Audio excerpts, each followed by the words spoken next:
Bonjour et bienvenue à l'émission Parle-moi-en donc. Ici votre animateur préféré Mike Hawk en présence de mes deux invités Magloire Allaire et Tony River. En fait, à l'émission, ce qu'on va faire, c'est qu'on choisit tout un sujet. En fait, on l'a déjà tout en tête, puis on va discuter de chaque sujet pendant 5 minutes environ. Fait qu'on pourrait commencer avec le sujet de M. Magloire. Ouais, ce qui est l'accueil des immigrants. Ok, parle-moi-en donc. En fait, l'accueil des immigrants, c'est surtout les immigrants qui sont, c'est surtout du monde qui vient de pays en guerre, comme au Moyen-Orient, il y en a beaucoup. Puis aussi, ça vient de pays avec des catastrophes naturelles comme Haïti en 2010. Ces gens-là viennent ici pour une vie meilleure. Donc, surtout aussi, pourquoi le Canada accueille des immigrants? Ben parce que, rien qu'au Québec, une femme a 1,6 enfants, ce qui n'est pas beaucoup. Il faudrait au moins qu'il y ait 2 enfants par femme ou 3 pour renouveler la population. Puis des gens ici sont beaucoup vieux, comme au Québec. Un tiers des personnes sont âgées au-dessus de 50 ans. Ce qui se passe dans le fond, c'est que la population est vieillissante et on a besoin d'accueillir des gens plus jeunes pour équilibrer ça. Ça, les baby boomers sont tous en train de vieillir. Là. Ouais. Ils commencent à arrêter de travailler, puis il y a beaucoup de personnes qui travaillent. Fait que de ce côté-là, c'est une bonne affaire que nos frontières soient ouvertes. Ouais, c'est une bonne chose. Mais surtout quand on se promène, des fois j'ai vu sur les réseaux sociaux, comme les pages TV Nouvelles, il y a beaucoup de gens qui sont réticents à l'avenue des immigrants, surtout les musulmans, parce qu'eux, ils ont une religion différente de la nôtre, effectivement. Puis aussi, ils ont beaucoup de signes religieux, puis ça inquiète beaucoup les gens. Mais à savoir que les musulmans sont juste 3,4% au Québec, c'est pas beaucoup. Mais il y a beaucoup de gens qui pensent qu'ils sont 15%. C'est ça, avec dans le fond, on invente un problème, là. Les gens, ils se rencontrent entre eux et ils inventent des choses. Là. Ouais. Bon, c'est sûr que ça peut enlever des métiers à certaines personnes, mais si l'immigrant a des meilleures qualifications, je vois pas pourquoi on ne l'engagerait pas. Je veux dire, le but, c'est de faire rouler l'économie, puis si on a un mauvais travailleur qui n'est pas capable de faire sa job comme il faut, ça va un petit peu moins bien. Fait que pourquoi pas prendre quelqu'un de mieux qualifié d'un autre pays? Je vois pas de problème avec ça. Mais surtout aussi, le problème, c'est leur intégration, parce que il y a beaucoup d'entre eux qui ne parlent pas le français. Donc, il faut leur apprendre le français, il faut... Parce qu'il y en a beaucoup qui veulent apprendre l'anglais parce que c'est plus facile à apprendre, mais je veux dire, si tu arrives au Québec, tu sais, ailleurs dans le Canada, parler anglais, c'est correct, mais si tu viens au Québec, le français, c'est comme plus utile pour mieux... mettons, dans des magasins, là, si tu parles pas français et qu'il y a un Français qui arrive, là, t'as pas le goût d'être obligé de te forcer pour y parler en anglais. Je veux dire, tu viens au Québec, tu parles français. Donc, dans le fond, le problème d'avoir nos frontières ouvertes, c'est que plus qu'on a de gens, plus qu'on a besoin de programmes d'intégration, de personnel, d'argent, pour vraiment bien les intégrer et que ça marche. Ouais. Ça, le travail revient alors au gouvernement qui doivent bien organiser tout cela pour que ça fonctionne, pour que leur enfant ait l'école en français, qu'ils reçoivent leur éducation, qu'ils débloquent un emploi et qu'ils pourront travailler. Mais surtout aussi, qu'est-ce qui arrive, il y a des employeurs qui, quand ils voient sur le CV non Mohamed, ils sont réticents à les engager surtout parce qu'ils ont un jugement raciste à l'intérieur des autres. Moi, j'ai une question, Magloire. Allez-y. Est-ce que, là, la question, c'est est-ce que nos frontières sont ouvertes au Canada ici? Est-ce qu'il y a des systèmes de sélection ou est-ce que c'est tout le monde qui rentre? Ah, très bonne question. Ben, effectivement, ça se base sur un système de mérite, c'est-à-dire plus que tu as un niveau scolaire élevé, plus que tu as de chances d'être admis au Canada. Aussi, il y a beaucoup de gens qui disent comme préjugé, c'est tous des terroristes, ceux qui viennent ici, surtout de Syrie ou d'Irak. Mais surtout, eux autres, au Canada, on n'accepte pas juste des personnes tout seules, des hommes seuls. On accepte surtout des familles. Puis un terroriste a bien moins de chance d'avoir une famille. Il ne va pas mourir ou aller en prison et sa famille tout seul. Mais c'est sûr qu'une famille, ça peut pas être une vraie famille, si tu comprends ce que je veux dire. Là. Ça peut faire semblant d'être une famille, mais... qu'il y a des bonnes vérifications. Sûrement. Mais on ne sait jamais, on sait pas. On prend les précautions qu'on peut. Les meilleures précautions qu'on peut, mais c'est sûr que parfois il y a des risques, mais dans la vie, on peut pas ne pas prendre de risques de temps en temps, il faut en prendre quelques-uns. Ouais. Mais les immigrants aussi, il y a beaucoup de monde qui ont peur de les accepter parce qu'ils ont l'impression que ça affecte notre culture. futur, que ouais. ça va carrément la changer, que ça va se faire remplacer, qu'on va tout être musulmans d'ici quelques années ou peu importe. Mais comme tu disais, 3,4% je pense. Oui, C'est pas tant que ça, c'est pas assez pour changer une population complète. ouais, c'est une minorité en effet. Et toi, Mike, je sais que tu en connais beaucoup sur l'immigration américaine. Est-ce que tu as des choses à dire là-dessus en comparaison avec ici au Canada? Est-ce qu'il y a des choses qui devraient être comme eux? Ou... Ben, je vous dirais que Justin Trudeau, c'est sûr, tu sais, Donald Trump, présentement, est en train de refuser beaucoup de personnes qui viennent de pays arabes, mais c'est un point de vue que je comprends. Tant qu'à moi, c'est pas raciste. Le monde, il s'informe pas assez. Si il refuserait carrément tout le monde puis qu'il laisserait jamais rentrer, ça serait peut-être mauvais. Mais c'est parce que il y a des gens de l'État islamique qui ont avoué qu'ils allaient essayer de s'intégrer aux Syriens réfugiés. Fait que, sachant ça, ce serait stupide de laisser rentrer tout le monde d'un coup, sachant qu'il y a peut-être du monde qui veulent s'infiltrer. C'est mieux de les mettre quelque part en attendant, de vérifier vraiment c'est qui ces gens-là avant de les laisser rentrer dans le pays. Comme pas juste laisser rentrer n'importe qui, mais... Penses-tu qu'on devrait plus faire ça ici au Canada? Ouais, en autant que ça se fasse vite. T'sais, on peut pas les laisser dans des camps trop longtemps. C'est pas une bonne vie, ça, mais... Donc voici ce qui conclut le premier sujet. On vous revoit après la pause. Vous aimeriez avoir des murs aussi solides que ce jeune homme? N'hésitez pas une seconde de plus et achetez le composé pour cloison sèche CGC dans certains magasins. Les vélos en arrière ne sont pas inclus. Rebonjour et re-bienvenue à l'émission Parle-moi en don. Pour la deuxième partie de l'émission, on va commencer à discuter du sujet de Tony. Qui est la malbouffe. Parle-moi donc de ça. Bon. Est-ce qu'on devrait interdire la distribution de malbouffe au Canada ou est-ce qu'on devrait simplement la rendre plus difficile d'accès? Qu'est-ce que vous en pensez? C'est une bonne question. Moi, je pense qu'on devrait plutôt la rendre difficile d'accès parce que, en effet, ça se trouve partout la malbouffe, les restaurants, l'épicerie, la nourriture surgelée. Puis là, le moyen que je trouve le plus facile pour que plus de monde n'en achète moins, c'est qu'il faudrait imposer une taxe sur les boissons gazeuses, énergisantes et sur les produits surgelés. C'est sûr que les grosses chaînes de restaurants comme McDo au Canada, ça peut, parallèlement à ce qu'on disait tantôt, ça peut faire rouler l'économie. Puis mettons qu'un immigrant arrive dans notre pays et qu'il a de la misère à se trouver un travail, c'est un travail assez facile.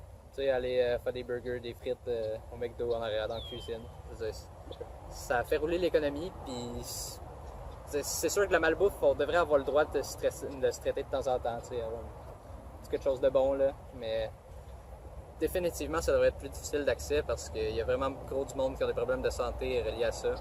En parlant de la rendre plus difficile d'accès, pensez-vous qu'on devrait cacher ça un peu plus, mettons pour les jeunes enfants? Ouais. Comme la malbouffe, la mettre en haut des étagères au lieu d'en bas, ou que les petits-enfants y voient. Ouais, c'est comme les épiceries, des céréales, les Fruit Loops, sucrés, tout ça, c'est tout dans le bas pour que les enfants les voient, puis demandent à leurs parents de les acheter. Ouais, les Raisin Bran, puis tout ça, c'est tout dans le haut, là. Tu vois pas Un autre ça. bon exemple, au McDonald's, les joyeux festins. Ouais. Encore pour attirer de la clientèle jeune. Ouais. Les parcs où il y a des glissades dans les McDonald's aussi, ça attire beaucoup d'enfants. Parce que moi, je sais que quand j'étais petit puis que j'étais en auto puis je passais en avant d'un McDo avec ma mère, tu sais, les pièces où il y a les grosses salles de jeu sont souvent vitrées. Fait que les enfants, ils voient ça de l'extérieur. Ils n'ont même pas besoin de rentrer en dedans pour voir ça. Ça les attire, ça les incite à vouloir rentrer en dedans. Là, les parents, souvent, ont de la misère à dire non. Fait qu'ils rentrent dans le McDo, puis là, tu sais, rendus à l'intérieur, évidemment, il faut leur petit joyeux festin, avec leurs petits jouets, puis tout. Fait. Puis, McDo, c'est pas réputé pour la bouffe santé. Surtout pour revenir sur les jeux, les jeux sont surtout colorés. Il y a plein de couleurs, ça tire beaucoup, comme tu as dit. C'est ça. Tantôt, tu as commencé à parler de la boisson énergisante. Ouais. Je t'ai entendu dire ça.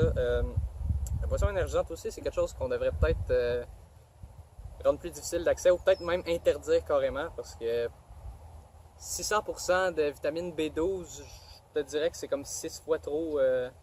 6 fois la dose quotidienne que tu devrais avoir. Là. Ça commence à être gros en une canette. Déjà que j'ai un ami qui en boit comme 4 par jour, là. Ça commence à être gros 2400%. Là. Pour montrer à quel point on ne montre pas les effets néfastes, là, en arrière des canettes de boissons énergisantes, il est souvent écrit en très petit qu'on peut juste en prendre une par jour. Il y en a qui l'oublient carrément. Ouais. je pense que c'est pas assez réglementé. Il y en a comme mon même ami qui en boit comme 4 par jour. Il sait qu'il devrait pas en boire autant. Là, c'est comme 2 par jour, gros max, je pense qu'il est écrit en arrière de la canette. Mais il dit, lui, son excuse, c'est ah, ben, je le sens pas, moi, je me sens bien, mais c'est parce que c'est les dégâts à l'intérieur, là, c'est ton sang, genre, qui devient plus épais, ça coagule, écoute, c'est dangereux pour le cœur, là. Ça fait que ces produits-là sont disponibles à tout le monde, puis la plupart ne savent pas les effets. Il n'y a même pas une limite d'âge. Tu peux arriver au dépanneur à 12 ans et demi, tu veux une Monster, ah ouais, donc. Ça devrait être, il devrait avoir une limite d'âge. C'est surtout dans ces canettes-là, dans ces boissons-là, comme Red Bull et autres, c'est surtout la caféine qui rend addict. Genre, les personnes, c'est au même principe que le café, c'est comme une drogue légale. Ouais. Pensez à toutes les personnes qui se font un café le matin et qui peuvent plus s'en passer. Ouais. Mais en plus aussi, dans les Monster, Red Bull, il y a le sucre, la caféine. Les caféines, ça rend addict. Le monde, il en veut toujours une parce que ça goûte bon et tout. Puis ça engendre des problèmes cardiaques, comme tu as dit, des problèmes de sang. C'est ça. Fait que c'est ça qui va conclure notre deuxième sujet de la soirée. Au retour de la pause, on va parler de mon sujet que je vais vous annoncer après la pause. Vous cherchez un endroit où jouer votre sport favori qui est le golf? Venez à notre terrain de golf, Golf Fantastique. Un seul terrain, une seule adresse, un seul nom. Golf Fantastique. Voilà maintenant de retour à l'émission. Pour conclure l'émission, on va parler de mon sujet que j'ai choisi. En fait, mon sujet, c'est le permis de conduire à 18 ans. Est-ce que, en fait, devrions-nous avoir le droit d'obtenir notre permis de conduire seulement à partir de 18? Parle-moi donc de ça. Ben, personnellement, moi, je dirais que non. Parce que, d'après moi, c'est pas une question d'âge. Comme, ben, c'est pas une question d'âge, là. Je veux dire, tu pourrais avoir 16 ans puis avoir ton permis puis être un meilleur conducteur que par exemple, je sais pas, n'importe quelle autre personne qui a son permis depuis un bout. Parce qu'avant, tu sais, les permis, il n'y avait pas de cours pour ça, là.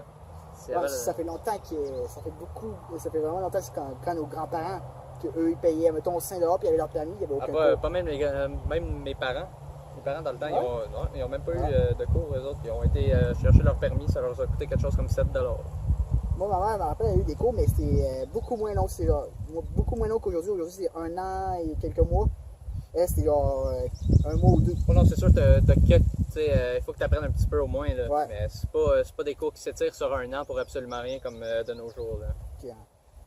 C'est beaucoup plus abordable. Ben, c'était beaucoup plus abordable dans le temps. Aujourd'hui, c'est quand même très cher. Mais. En parlant du prix, justement, pensez-vous que c'est trop cher pour des jeunes de 16 ans? Est-ce que ce serait plus accessible pour un jeune, mettons, de 18 ans, peut-être? Le prix, ben, question de prix, c'est sûr, ça serait plus accessible pour un enfant ben, pas un enfant, mais une personne de 18 ans, mais pour quelqu'un, tu sais, qui a déjà l'argent à 16 ans ou 17 ou peu importe, je dis qu'il devrait pouvoir commencer, pas être obligé d'attendre à plus tard, tu sais. Pourquoi pas t'en débarrasser tout de suite? Puis, anyway, quand tu commences tes jeunes plus tôt, tu n'as pas immédiatement ton permis. Quelqu'un qui commence à, mettons, 16-17, il va se rapprocher il va être déjà assez proche de 18 quand il va avoir son permis. Puis, je veux dire, je connais tellement de monde de nos jours qui ont leur permis avant 18 ans. Ils conduisent bien pareil, là. Comme, les personnes âgées, souvent, là, ils vont bien collés dans leur affaire, ils vont bien lents. Mettons, à 70 sur l'autoroute, c'est quand même dangereux. C'est pas... Sur l'autoroute, il faut que tu avances, il faut que tu ailles vite. Ou ça voie d'accélération, ça roule à 50, tu as de la misère à embarquer, ça gâche tout le trafic. Puis... Ouais, c'est ça. C'est pas tant une question d'âge. Aussi, si cette question revient, qu'on devrait mettre ça à 18 ans, c'est parce qu'il y a beaucoup de statistiques qui démontrent que c'est souvent les jeunes qui causent des accidents. Ouais, ils prennent plus de risques. Ouais, il y a plus, le cerveau il est moins développé, puis il ne reconnaît pas les risques. C'est pour ça qu'il y a beaucoup de monde qui dit de 18 ans, il va être assez mature, mais c'est pas les faire commencer plus tard qu'il faudrait, c'est plutôt les faire sensibiliser au danger de prendre le volant en telles circonstances, fatigue et autres. Ouais, c'est ça. Et surtout quand tu disais aux personnes âgées, elles aussi sont beaucoup dangereuses parce que des fois leur vision elle s'affaiblit, oui, puis là, ils peuvent être plus distraits sur la route ou ils peuvent bien moins voir. leurs réflexes sont moins rapides, ils commencent à détériorer. Là. C'est pour ça qu'il faut faire d'autres évaluations pour quand atteint un certain âge. Ouais. À partir d'un certain âge, il faudrait vraiment qu'il y ait des tests. Ils te font tester les réflexes, le temps de réaction. La puis, vie, oui, tout. ouais. Et toi, Tony, qu'est-ce que t'en penses? Ben moi, je pense que c'est pas préférable de mettre ça à 18 ans. Parce que, comme Mike a dit tantôt, à 16 ans, il y en a qui sont déjà prêts à conduire, puis qu'ils ont l'argent et tout. Puis il y en a qui commencent à travailler à cet âge-là.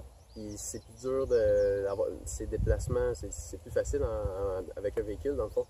Puis ça serait d'empêcher les jeunes peut-être de travailler s'ils ont moins de transport. Il y en a qui sont loin de chez eux, il n'y a pas d'autobus. Il faut que les parents aient les porter. Ils travaillent moins. Fait que je pense que c'est important de garder ça à cet âge-là pour cette raison-là.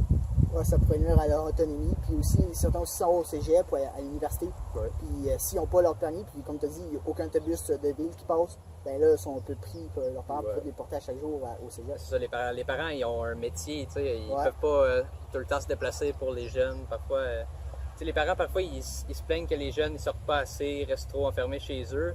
Je veux dire, là, je vais chercher ça loin, mais ça peut avoir un impact. Là, mettons, un jeune l'été, là, quand il n'est plus à l'école, puis il veut aller chez des amis, peut-être que les parents ils travaillent encore eux autres l'été. Là. Ouais. Je veux dire, s'ils n'ont pas de transport, ils vont rester pognés chez eux, leurs parents ils n'aimeront pas ça. Fait que pourquoi pas avoir ton propre permis puis pouvoir tout de suite aller, aller où tu veux. Là. Alors c'est ainsi que se terminera l'émission. Si vous voulez revenir la semaine prochaine, il va y avoir un deuxième épisode.